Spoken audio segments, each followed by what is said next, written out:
Hello everyone, ഇന്നൊരു ചതുരപ്പയർ തോരൻ്റെ recipe ആയിട്ടാണ് വന്നിരിക്കുന്നത്. ചതുരപ്പയർ തോരൻ എങ്ങനെയാണ് തയ്യാറാക്കിയെടുക്കുന്നതെന്ന് നമുക്ക് നോക്കാം.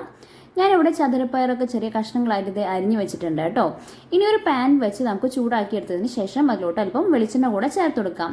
വെളിച്ചെണ്ണ നന്നായിട്ട് ചൂടായി വരുമ്പോൾ അതിലോട്ട് അല്പം കടുക് കൂടെ പൊട്ടിച്ചെടുക്കാം.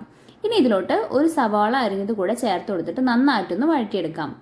സവാള നന്നായിട്ടൊന്ന് വാടി വരുമ്പോൾ നമുക്ക് അരിഞ്ഞു വെച്ചിരിക്കുന്ന ചതുരപ്പയർ ഇട്ട് കൊടുത്തിട്ട് നന്നായിട്ടൊന്ന് മിക്സ് ചെയ്തെടുക്കാം.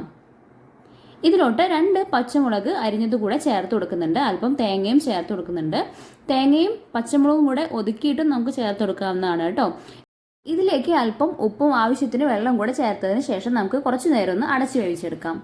അല്പം കറിവേപ്പില കൂടെ അതിലോട്ട് ചേർത്ത് കൊടുക്കുന്നുണ്ട് കേട്ടോ. അപ്പോൾ ഇതേ നമ്മുടെ ചതുരപ്പയർ തോരൻ ഇവിടെ തയ്യാറായിട്ടുണ്ട് കേട്ടോ.